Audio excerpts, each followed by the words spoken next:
Oh, hello there, sweetie. You don't usually come to the park this late. Usually you'd be asleep. I assume, anyway. Did something happen? Oh, your mother again? What did she do this time? Mm-hmm. Hmm. Oh, my poor baby. Here, let's take a seat on the bench. No, it's not okay. A mother shouldn't even think those things about her son, much less shout them at you, especially when you're such a good boy. You know you're not useless, right? You're not unneeded, no matter what that woman says. Seriously, I can't believe her nerve. No, don't let her get into your head, sweetie.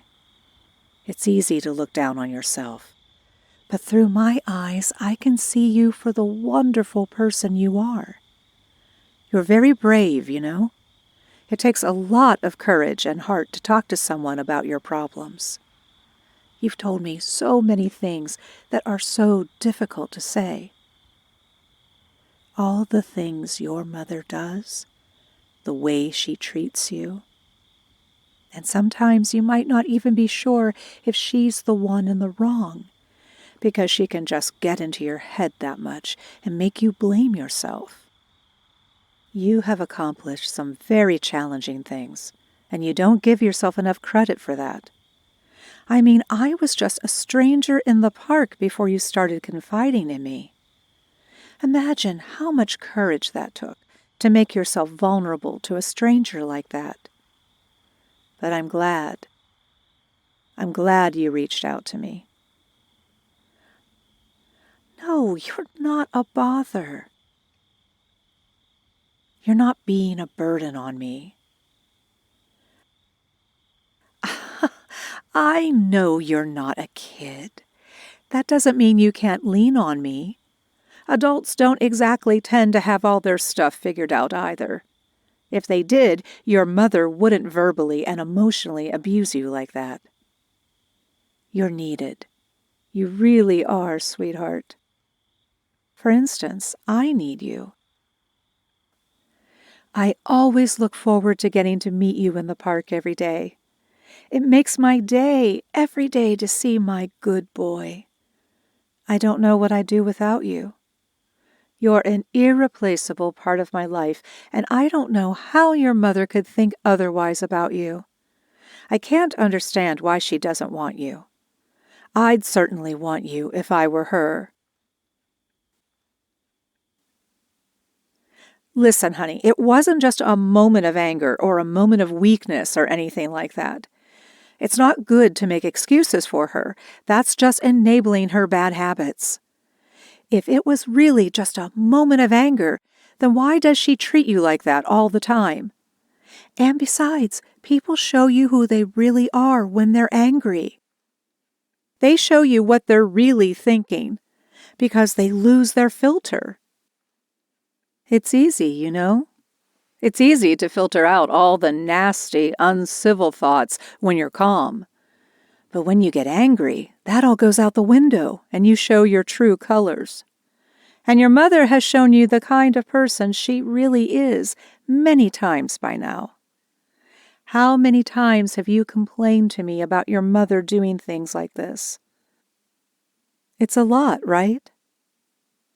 Sweetheart, I'm not saying this lightly.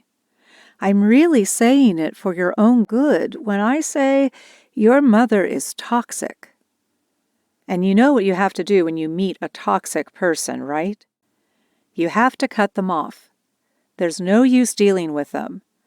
You can't salvage the relationship no matter what you do, because that requires both sides to do so, and the toxic person has made their intentions and character clear.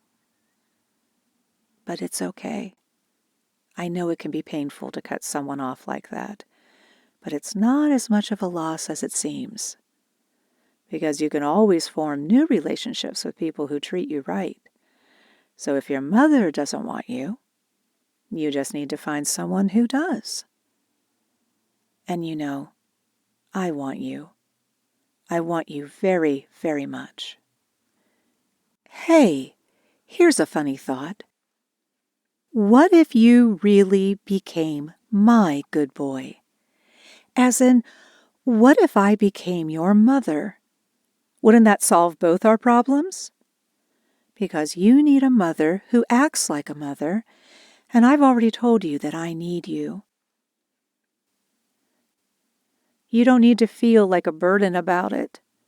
Like I said, that's not how I feel about you. I'd be such a good mother for you. I like to think I'm pretty motherly. Well, I've never been one before, but that doesn't mean I can't start with you. After all, you've already been talking to me about all your issues for so long, so we're already off to a good start. That's the sort of relationship a mother should have with her child. Now, I know you're not a child, but that just means you can stay with me legally. It wouldn't be an abduction. But like I was saying, I'd be the perfect mother for you, sweetie. I don't know if it ever came across in our conversations, but I'm really the type to want to spoil you. I adore giving my good boy attention. It doesn't even have to be praising you, or cooking for you, or giving you gifts or anything like that. I even just like staring at you. I mean, looking. I would do it forever if you'd let me. I'd always be watching over you. Let me know if that sort of thought entices you. Okay, darling? I do want to attend to you with more than just looking, though. There are plenty of ways a mother can show her love, and I know you've really been missing out on that. That's what I'm here for. You need a mother's love, and I need to give it to you. So I was thinking I could give you hugs. Would you like that, sweetheart? I'm guessing your mother isn't exactly the hugging type, except maybe if it's to try and excuse all the ways she harms you, of course. But I could fix that little issue for you. You know, since the moment I saw you, I wanted to hug you. How about we make up for lost time? Come here.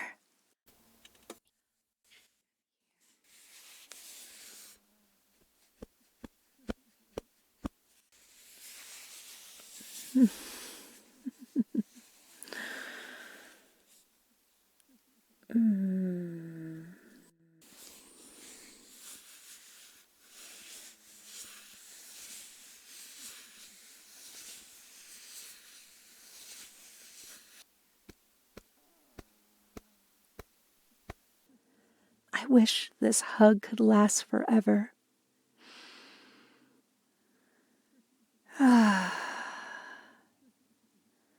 There we go. Doesn't that feel better? Oh, my poor baby. You've been through so much. I wish I gave you all the hugs from the start, but I was so afraid of being too self-indulgent. But now you don't mind, right? You don't mind if I indulge myself a little? If I indulge my need to love my good boy? Oh, thank you, baby. You're really the best good boy a mother could ever ask for. You just feel so right in my arms. I wish this hug could last forever.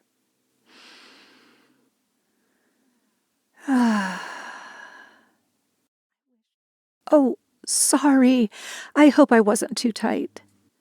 It was hard to hold back when I just wish I'd never have to let you go. But I guess we'll have plenty of time to hug and do anything else you want later. If you accept my offer, that is. Now, I get it that it's a very sudden and very large step to take, to have me become your mother all of a sudden. But how about a little test run? How about you come back to my place? Just for a night or a day or however long you want. And we can both act like I'm your mother, just for a little bit? How does that sound, baby? Just until you come to a decision or you want to stop. We can stop this little experiment at any time you want, any time at all. So if you feel uncomfortable or it feels too weird for you, or if there's any issue at all, just let me know right there and I'll stop it. Because my good boy's comfort is important to me. I don't think you'll find it uncomfortable, though. I'll be the best mother that ever was for you. I'd do anything for you, darling. This might sound weird. I hope it doesn't sound that way. But ever since I first talked with you, I dreamt of giving you a loving home and making you mine. I even purchased a larger bed so that it could snugly fit the both of us. Because, of course, I want to be able to watch over you as you sleep, making sure you're safe and sound, making sure your rest is undisturbed. And if something does disturb you, then I want to be right there when you wake up so I can take care of the problem and assure you that you're safe with me and that everything is fine. And if need be, I can hold you tightly until you drift off soundly to sleep again. Because I'm always wanting you, sweetie. It's just, sometimes I feel like you're too good for this world. You're this precious ball of sunshine and warmth in such a dark and dreary existence. I'm always worried about you, about all the things out there that can harm you. And I'm not even just talking about your mother. There are plenty of people out there just like her who can hurt you just as much. And the more I can keep my eyes on you, the more I can keep you right at my side, in my embrace, the more I can protect you from all that, my sweet boy. Now, obviously, I'm not saying I'll do this, but a lot of the time, I just wish I could keep you locked up in my house forever. And I could just gently press your head against my chest and caress you while I tell you everything's okay, and you don't have to worry about a thing. But what our future will look like is all up to you, baby. For now, would you like to come back to my place, at least for a night? I'll whip you up a nice hot meal, and you can maybe see how soft our bed is. And I can give you all the hugs my good boy wants, and more. Now, how does that sound, baby? I thought you'd be up to it. Oh, and one more thing. It's about your mother, your biological mother. Can I ask you a question? If she passed away, would you be sad about it? Ah, oh, she's so lucky that she has such a caring child. More than she'll ever know.